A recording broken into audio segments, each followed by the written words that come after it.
He went to Australia. He be traveling and bringing back souvenirs. What's wrong? Hello everybody and welcome back to my channel, Leilani of Barbados. Some things have been brought to my attention over the weekend that I wanted to address with you. The Prince and me, Prince Harry was my toy boy when he was 21. I was 34 and a mum of 2, and I bet this book doesn't mention it. Giving very much Camilla vibes.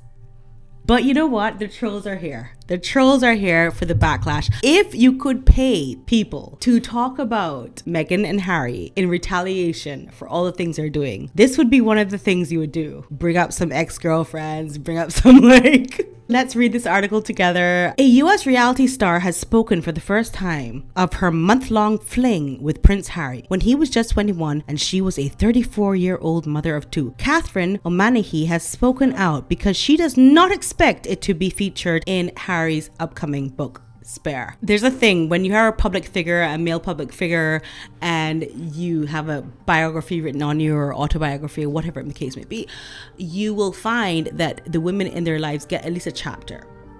And this is not going to be the case, is what she's saying. Her chapter will not be written in this book. Night on the tiles. Picture shows 21-year-old Harry and Catherine, then 34, in a bathtub. Despite the 13-year age gap, she had the time of my life, she says in quotes, in 2006 with the prince, who gave her the most passionate kiss she's ever had. I don't think that these lips that I'm looking at here could actually do that, but this is her story and she's sticking to it. The divorcee, now 51, told The Sun on Sunday they acted like teenagers and kissed passionately during dates, even posed for a photo in a bathtub together. She claimed Harry, who was in a long-term off and on relationship with socialite Chelsea Davy, dreamed of living an ordinary life. You know, Chelsea Davy became a lawyer. I remember hearing that Chelsea was keen to practice law after completing her studies, but knew that being married to Prince Harry would prevent her from fulfilling her goals. However, she ended up practicing law for only 3 years, after which time she decided to exploit the land she came from in Zimbabwe by hawking blood diamonds and other gems under her jewelry company, Aya. Chelsea comes from a family which owns the largest amount of land in Zimbabwe, which afforded her the education and socialite lifestyle she led in London, which also led her to Prince Harry. You could say that her entitlement to Africa's resources is in her blood. No, but seriously, apparently she's doing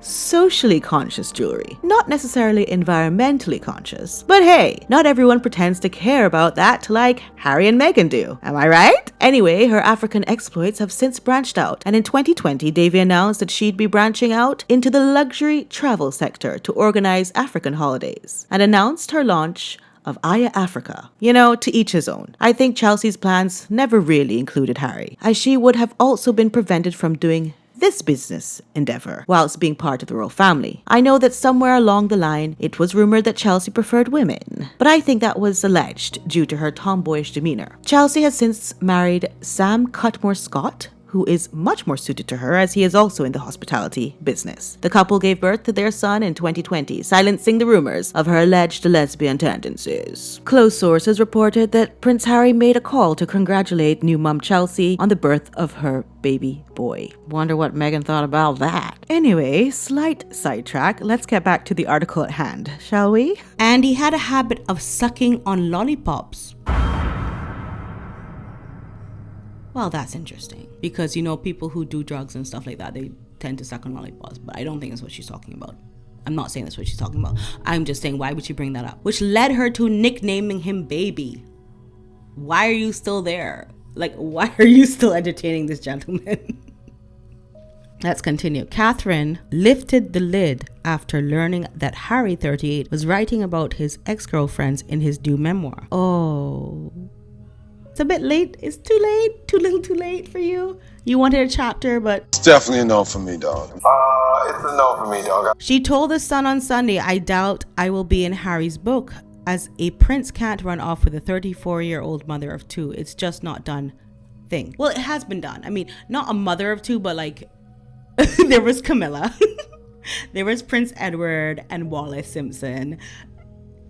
Like, she could have had a chance. Catherine, who once starred in an American reality TV show The Real Housewives of DC, was separated from ex-husband Stephen when she and Harry met at a trendy art bar in London's Chelsea in May 2006. Let's have a look at this gentleman, Stephen.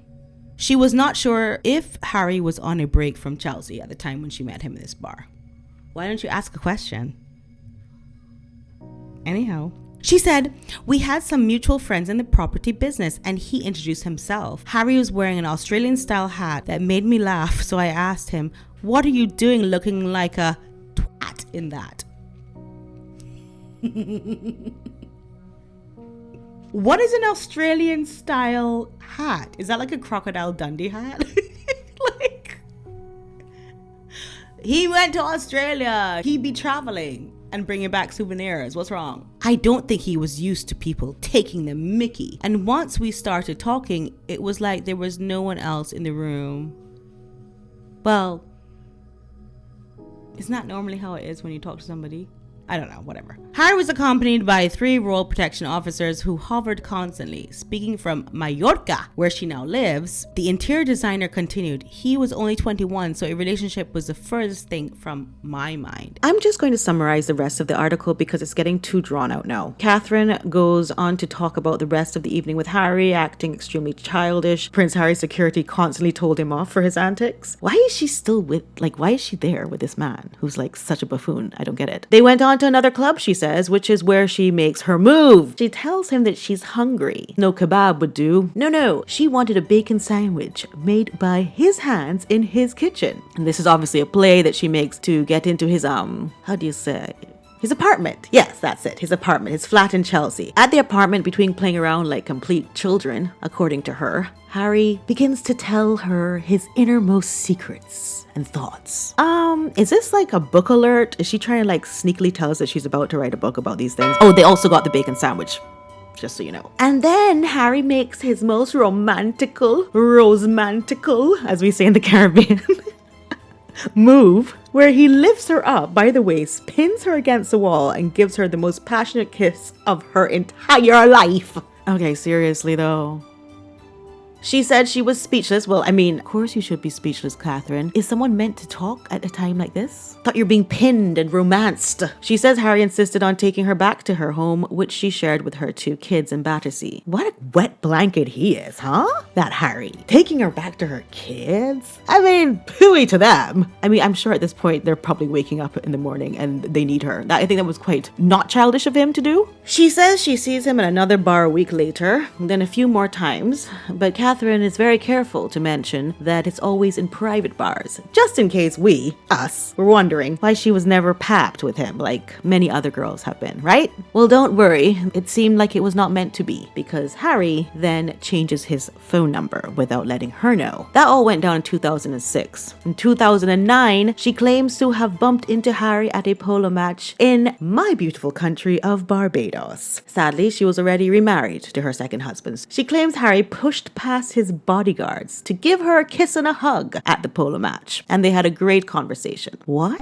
Yeah, right. Prince Harry, knowing that he had a secret affair with this woman, would push past his bodyguards, lunge, if you will, towards this woman who's there with her husband, you would assume. Which man does that? I can tell you for a fact that didn't happen. Allegedly, in my opinion. Because I was there at that polo match, and Prince Harry didn't have bodyguards with him. He was in like a cordoned off area with Princesio of Lesotho, sort of a platform even, when he was not on the field with the horses. But then after the match, both princes, mingled normally with everyone. I don't recall seeing any bodyguards, neither for the Prince of Lesotho or for Harry. I'm going to say this about this article. All of the events that she's mentioning in this article are things that we know about. Like, it's not convincing me. Absolutely, the antics that she's talking about could be said about any public school rich boy in England. You know, this buffoonery is very common in that sort of class of boys. I wonder how much they paid her for that. I think that kind of article would run probably about £15,000, maybe. I just thought I'd share that with you, but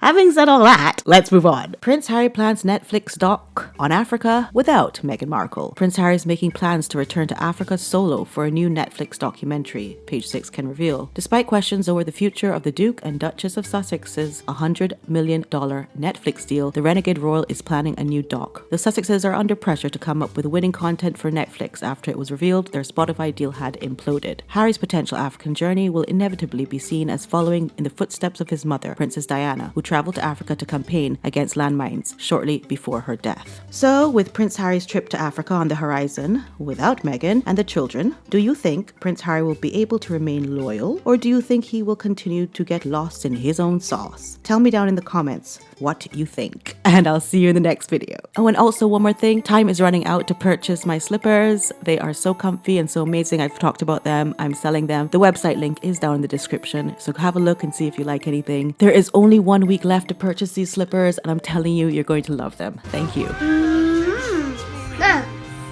Bye.